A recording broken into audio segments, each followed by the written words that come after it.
Hemos estado estudiando la biografía de un creyente común y corriente llamado Gedeón, cuya historia revela una vida de fe, ética y moral. Sin embargo, hoy, en nuestro estudio, vamos a encontrar que, tristemente, Gedeón tropezó en la última vuelta de la carrera. En el último capítulo de su vida, leemos acerca del fracaso moral, ético y espiritual de quien había llegado a ser un gran hombre de Dios. Ahora, ¿qué hizo que este hombre fracasara en sus últimos años? Obviamente no se nos dan todas las razones, pero sé que Dios nos ha dejado esta historia registrada aquí en la Biblia para nuestra instrucción y advertencia. Por su gracia, espero que al final de nuestro estudio de hoy seamos capaces de evitar las palabras del apóstol Pablo que escribió a los Gálatas. Estaban corriendo tan bien. ¿Qué los impidió para que obedecieran la verdad? Así que le invito a enfocar su atención en Jueces capítulo 8, el último capítulo en la biografía de este creyente común y corriente. Como recordará a partir de nuestro último estudio, Gedeón guió a los israelitas en una fantástica victoria sobre los madianitas. De hecho, el poder de Dios fue demostrado al confundir a sus enemigos que accidentalmente se mataron entre ellos. 120,000 madianitas murieron en medio de la confusión y luego Gedeón persiguió a los 15,000 que escaparon y los derrotó. Gedeón fue la herramienta divina para juzgar a esa nación idólatra. Lo que ocurre después es casi de esperarse. Ya que Gedeón había sido un líder tan bueno, las personas vienen a hacerle una propuesta interesante. Mire Jueces 8:22. Y los israelitas dijeron a Gedeón: «Sé nuestro Señor, tú, tu hijo y tu nieto, pues que nos has librado de mano de Madián». Ahora, antes de mirar la respuesta de Gedeón, detengámonos para observar la actitud de la nación. Note las palabras «tú nos has librado» en este versículo. Israel no ha logrado reconocer que fue Dios quien los libró. De hecho, en Jueces capítulo 8 no vemos siquiera una pizca de agradecimiento hacia Dios. En ninguna parte del capítulo leemos que las personas se detienen y dicen: «Señor, gracias por librarnos de nuestros enemigos». Y la nación de Israel, en lugar de agradecer a Dios, agradece a Gedeón. Al mismo tiempo, los israelitas lo tientan con una oferta bastante tentadora.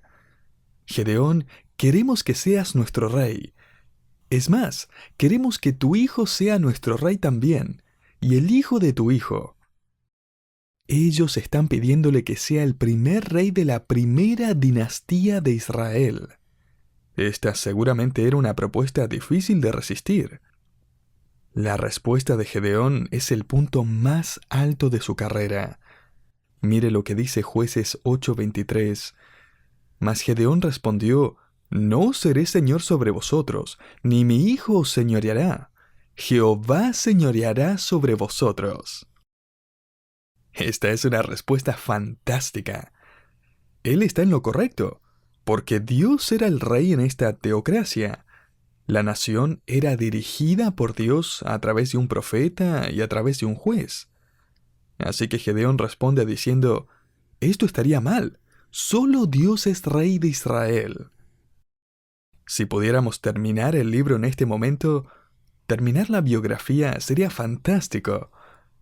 Y sin embargo, el próximo versículo revela lo que va a ser el comienzo de una caída en picada en la vida de este hombre. Miremos lo que dice Jueces 8:24. Les dijo Gedeón: «Quiero haceros una petición, que cada uno me dé los zarcillos de su botín», pues traían zarcillos de oro porque eran ismaelitas. Y el pueblo respondió básicamente diciendo: «Esto es lo menos que podemos hacer por ti. De buena gana te los daremos».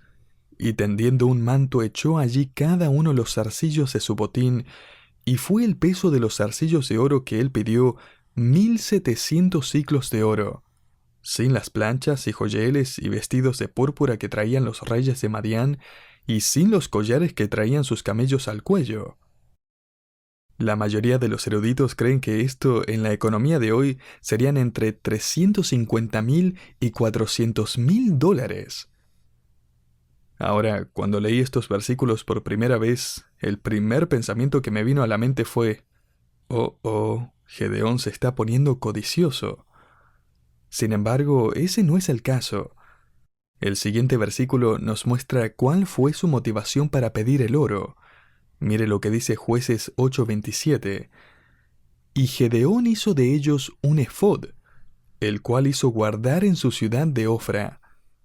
Y todo Israel se prostituyó tras ese efod en aquel lugar, y fue tropezadero a Gedeón y a su casa. La palabra tropezadero significa seducir, atrapar en la ruina. Ese efod va a arruinar, va a destruir la familia de Gedeón. Ahora, un par de preguntas surgen en torno a esto. Primero, ¿por qué Gedeón quiso hacer este efod? Y segundo, ¿por qué el efod destruiría a su familia? O sea, ¿qué tenía de malo? Necesitamos entender, querido oyente, que ese efod era muy importante para la adoración israelita. Tenía la forma de un delantal y era la prenda exterior del sumo sacerdote. Así que Gedeón está haciendo un efod de imitación. Y esto, según las escrituras, va a destruir su vida. De hecho, al parecer Gedeón asume el rol que Dios nunca quiso que tomara, el rol de sumo sacerdote. Gedeón hace un efod falso y así un sacerdocio falso, y también, si nota en el versículo 27, una ubicación alternativa para adorar. Vamos a estudiar esto en un momento, pero primero tenemos que preguntarnos ¿por qué querría Gedeón tomar el rol de sumo sacerdote y mover el lugar de adoración a Ofra? Bueno, si ha estado poniendo atención a los detalles, se habrá dado cuenta que el sacerdocio durante el liderazgo de Gedeón era corrupto, inmoral y a lo menos improductivo. Es más, en ningún lugar en todo el libro de Jueces leemos acerca de un sumo sacerdote que estaba cumpliendo su función. Esa omisión grita, ¿a dónde están? Algo está mal aquí. Además, el tabernáculo estaba en Silo, el cual era el lugar de adoración establecido en ese momento. E imaginen qué territorio se encontraba Silo. Estaba en el territorio de los mejores amigos de Gedeón, la tribu de Efraín. ¿Recuerdan la tribu de Efraín en nuestro último estudio? Ellos encararon a Gedeón porque él no los había invitado a pelear contra los madianitas. De hecho, en el capítulo 12 ellos van a encarar a otra tribu por lo mismo y van a decir, estamos tan enojados que vamos a quemar tu casa. Esas eran las personas que controlaban el tabernáculo de Dios, el centro de adoración. Los sacerdotes no estaban cumpliendo su función, así que quizás Gedeón pensó, a ver, un segundo. Yo soy la persona con la que Dios ha hablado. Yo soy el líder. Yo soy la persona que Dios está usando para dirigir a estas personas. ¿Por qué no entonces hacer el trabajo completo y asumir el rol de un sumo sacerdote también? Tenía sentido, ¿no? Pero no iba a funcionar. Gedeón desobedece 3 mandamientos directos al actuar como un sumo sacerdote. Miremos cuáles son. Número 1. Gedeón no estaba calificado para usar el efod.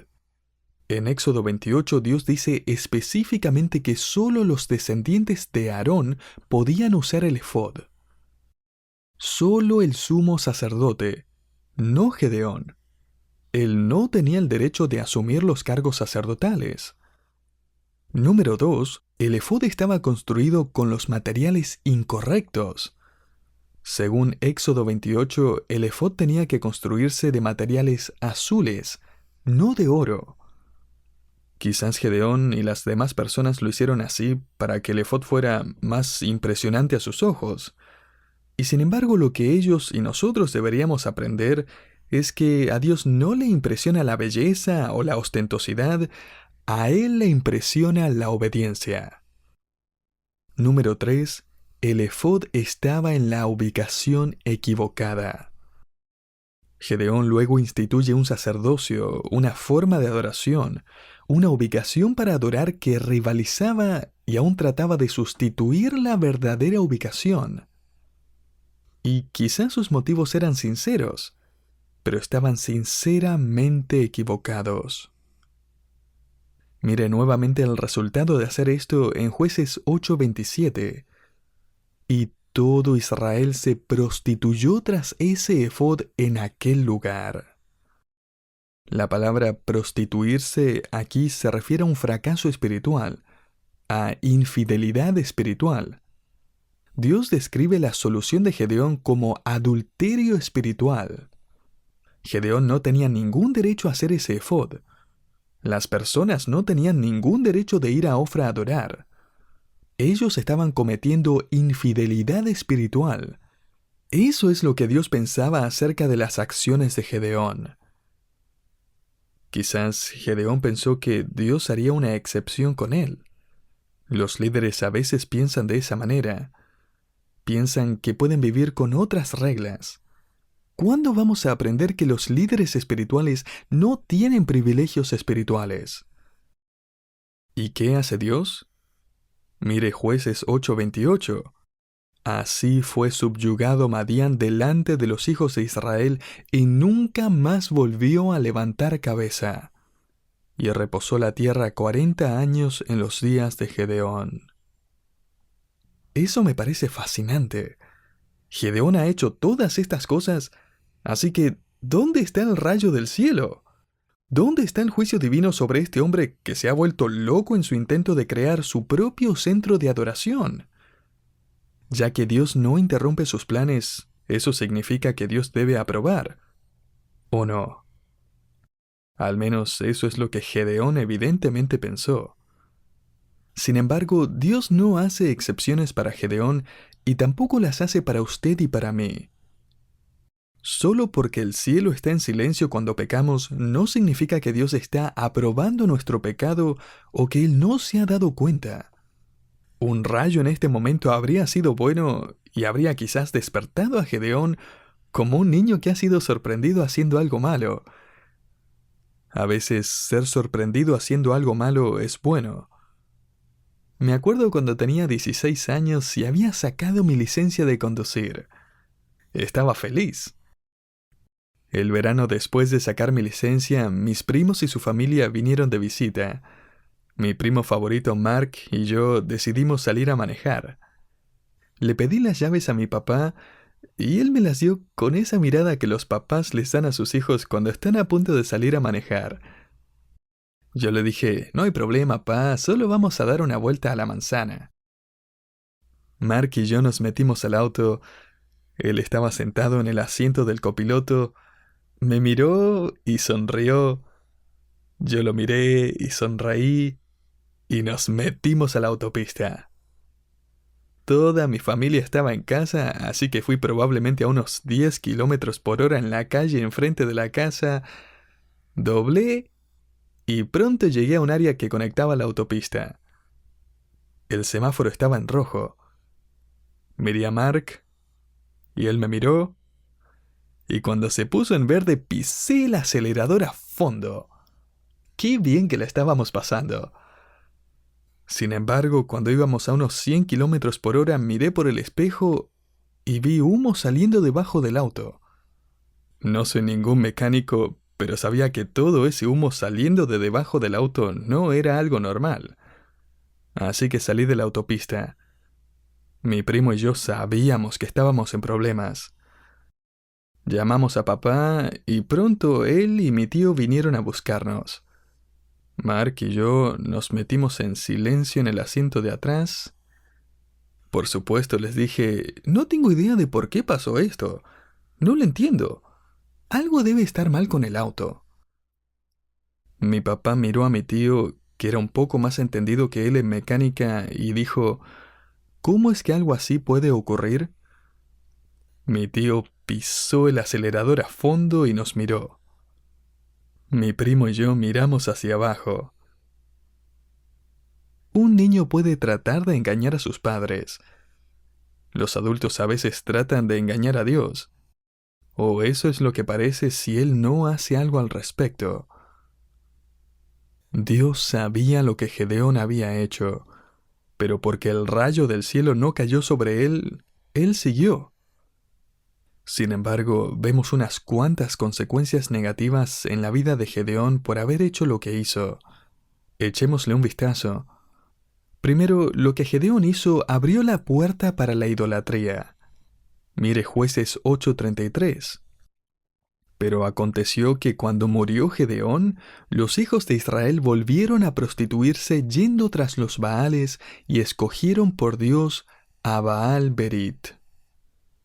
Es como si los israelitas estaban esperando que este viejo juez muriera, y tan pronto como muere, ellos piensan, bueno, ya estamos acostumbrados a adorar en otro lado y de otra forma.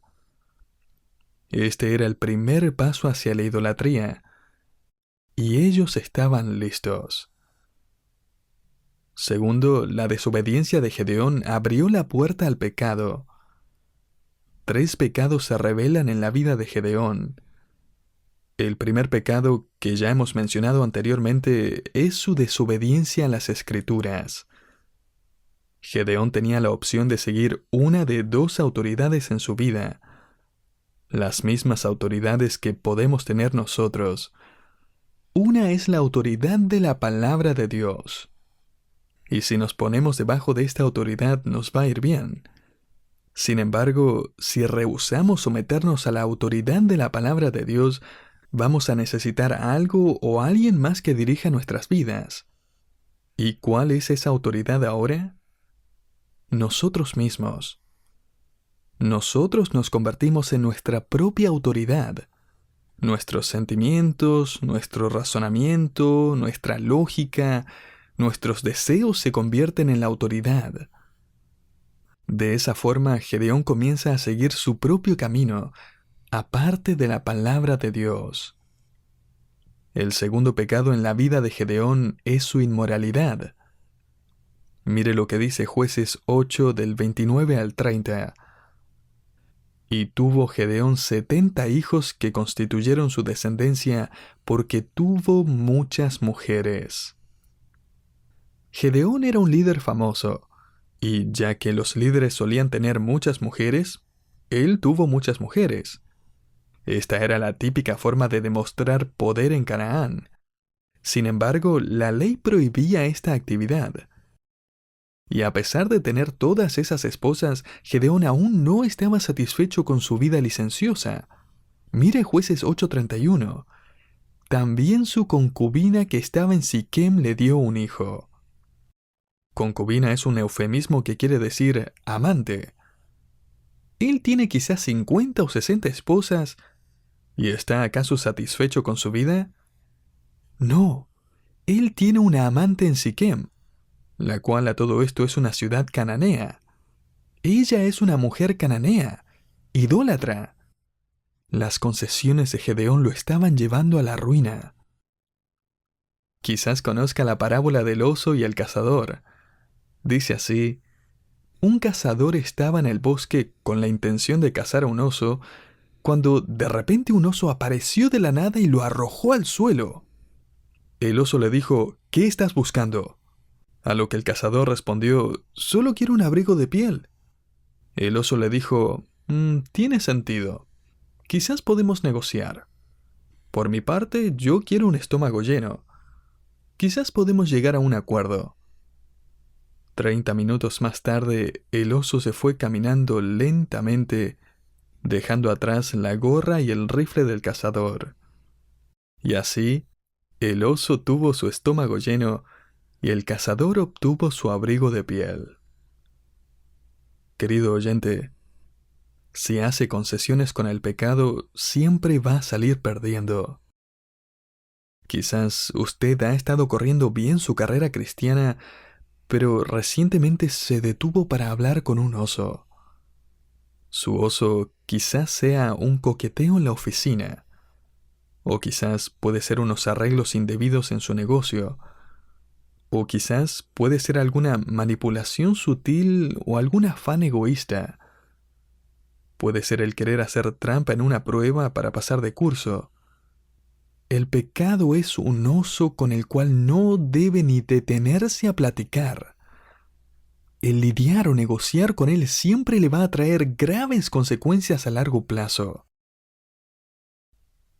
El tercer pecado en la vida de Gedeón es su orgullo. Note Jueces 8:31 nuevamente. Esta es una frase muy corta pero que dice mucho. También su concubina que estaba en Siquem le dio un hijo y le puso por nombre Abimelech. Esta era una práctica un tanto diferente a la de hoy en día, donde cuando un bebé nace, los papás simplemente eligen un nombre bonito para su hijo. Pero algo típico en aquellos días era que el padre le pusiera un sobrenombre a su propio hijo ya crecido. De hecho, quizás se acuerde que el padre de Gedeón le puso por sobrenombre Jerubbaal. Con esto él quería que todos supieran, mi hijo es quien pelea contra Baal, el cual es el significado de ese sobrenombre. Gedeón ahora le pone a su hijo el sobrenombre Abimelech. ¿Y qué significa ese nombre? Mi padre es un rey. ¿Qué tal? Recuerda que en Jueces 8:23 el pueblo le pidió a Gedeón que reinara sobre ellos y que Gedeón respondió en el versículo siguiente, no seré señor sobre vosotros, ni mi hijo os señoreará. Jehová señoreará sobre vosotros. 40 años más tarde, al parecer cambió de opinión. Él se dio licencias con el pecado, empezó a vivir una vida inmoral, desobedeció la palabra de Dios, y ahora encontramos que él está sintiéndose y actuando como si fuera un rey. Él incluso tiene un harén, como cualquier otro rey pagano. Ahora Gedeón tiene un hijo y le pone un sobrenombre para que cada vez que alguien lo llame por su nombre, reconozcan que su padre, Gedeón, es un rey. Este va a convertirse en el último período en el libro de Jueces donde hay paz. El ciclo de pecado se va a detener en este punto. No vamos a escuchar nuevamente que la nación de Israel se reúne a adorar. El siguiente capítulo del libro de Jueces literalmente va a fluir con la sangre de los 70 hijos de Gedeón, quienes van a morir en manos de Abimelech. Permítame sacar 2 aplicaciones de la biografía de Gedeón. La primera es que la falta de fe en el pasado no impide que pueda actuar fielmente en el presente. Sin importar cuán insignificante puede considerarse a sí mismo, si usted se somete a la autoridad de Dios, Dios puede usarlo. Él usó a este tímido granjero y lo convirtió en un juez. Lo convirtió en el líder que peleó contra Baal. La verdad es que no tenemos la menor idea de lo que Dios puede hacer con nuestras vidas si nos sometemos a Él. Tal como con Gedeón, nuestra falta de fe en el pasado puede llegar a convertirse en fidelidad en el presente. La segunda aplicación, sin embargo, es que la fidelidad en el presente no impide que pueda haber fracaso en el futuro. Esta es la forma en que terminó la historia de Gedeón. Un teólogo sabiamente dijo lo siguiente: Dios tiene 2 formas de probar a las personas. Una en el horno de la aflicción y la otra en el crisol de la prosperidad. Esta es la prueba más difícil de las 2. La aflicción tiende a humillarnos, a ablandarnos y someternos, pero en la prosperidad, la autoestima, la confianza en uno mismo, la autosatisfacción, el orgullo y la seguridad en uno mismo brotan fácilmente. Las Escrituras nos enseñan acerca del peligro de la prosperidad y la incapacidad del corazón humano de tomar una copa llena de éxito sin intoxicarse por la misma. Esto resume lo que fue la historia de Gedeón.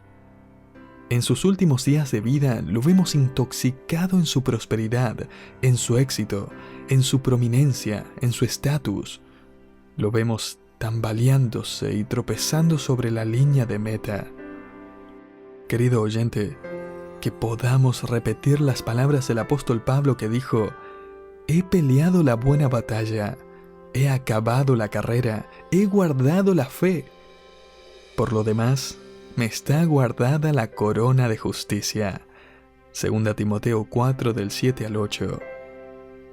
¿De qué está hablando Pablo? ¿De ganarse el cielo? No, él está hablando acerca de un galardón, de un premio único dado a aquellos que terminan bien la carrera, a aquellos que se someten a la autoridad de Dios hasta la última vuelta.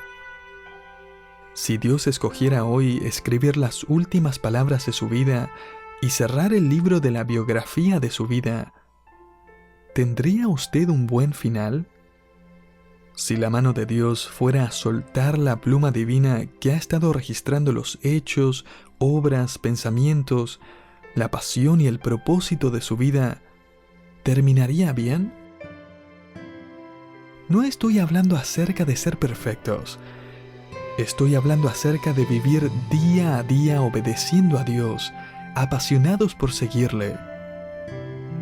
Que podamos aprender a partir de la vida de este hombre a nunca dar un paso al costado en la carrera, sino a seguir corriendo, a seguir sometiéndonos a la voluntad de Dios, para que al final podamos terminar bien la carrera de la vida.